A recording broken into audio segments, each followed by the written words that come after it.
इस वीडियो में आपको बताने वाला हूं 14 अगस्त की रात का वो सच जिसे हर भारतीय जानना चाहेगा। वो रात जिसने भारत का इतिहास, भूगोल, भविष्य और सोच को बदल दिया। वो रात थी आज़ादी की रात।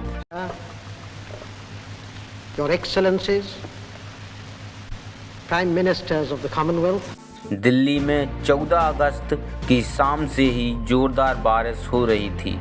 रात 9 बजते रायसीना हिल पर करीब 5 लाख लोगों का हुजूम जमा हुआ था। बारिश जैसे रुकने का नाम नहीं ले रही थी।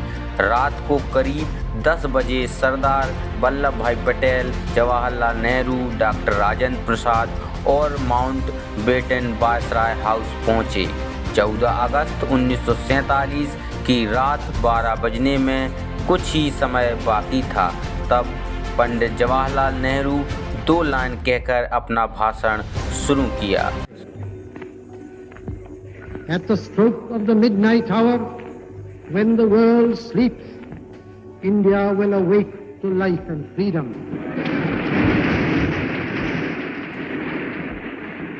कुछ ही मिनटों में 12 बजे और 15 अगस्त का ये दिन भारत के लिए खुशियां लेकर आया।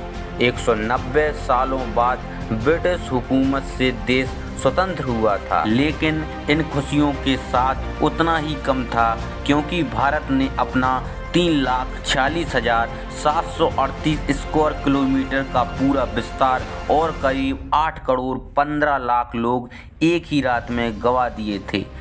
देश 2 टुकड़ों में विभाजित हुआ था, हिंदुस्तान और पाकिस्तान। हिंदुस्तान यूं ही आज़ाद नहीं हुआ। 15 अगस्त के पहले ही ब्रिटिश हुकूमत का अंत शुरू हो गया था। महात्मा गांधी के जन आंदोलन से देश में नई क्रांति की शुरुआत हुई थी, तो एक ओर सुभाष चंद्र बोस की आज़ाद हिंद फौज ने अंग्रेज़ों का जीना दुश्वार कर दिया था। ऊपर से दूसरे विश्व युद्ध के बाद ब्रिटिश सरकार में उतना दम नहीं था कि वो भारत पर अब शासन चला सके। इसलिए माउंट बेटन को भारत का आखिरी वायसराय बनाया गया था, ताकि देश को आधिकारिक तरीके से आज़ादी दी जाए।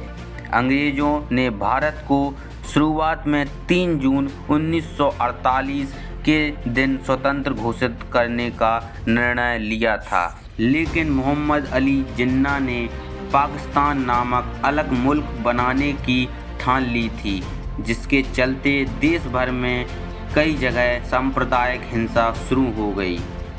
बिगड़ी परिस्थिति को देख अंग्रेज भारत को हो सके जल्दी स्वतंत्र राष्ट्र घोषित कर देना चाहते थे, क्योंकि उन्हें भी भारत को 2 टुकड़ों में विभाजित करना था। स्वतंत्रता के लिए दिन 15 अगस्त ही क्यों चुना गया? क्योंकि हम भारतीय ही नहीं बल्कि अंग्रेज भी शुभ अशुभ में मानते थे।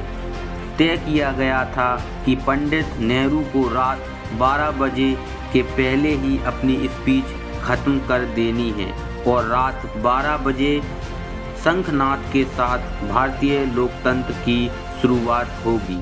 ठीक वैसा ही हुआ। 15 अगस्त की सुबह 8:30 पर पंडित नेहरू और उनके कैबिनेट ने पद और गोपनीयता की शपथ ली। रात के लगातार बारिश के बाद सुबह आसमान बिल्कुल साफ था। लोग बेसब्री से इंतजार कर रहे थे आज़ाद भारत के तिरंगे को लहराते हुए अपनी आँखों से देखने का। तिरंगे को सबसे पहले पंडित नेहरू ने रात 12 बजे पार्लियामेंट सेंटर हॉल में लहराया था और दूसरी बार सुबह 8:30 पर भव्य राष्ट्र ध्वज को जनता के सामने ब्रिटिश झंडे को उतारकर लहराया गया। देशवासियों की आंखों में खुशी के आंसू थे। दोस्तों, आज के लिए बस इतना ही। आपको और आपके परिवार को स्वतंत्रता दिवस की हार्दिक शुभकामनाएं।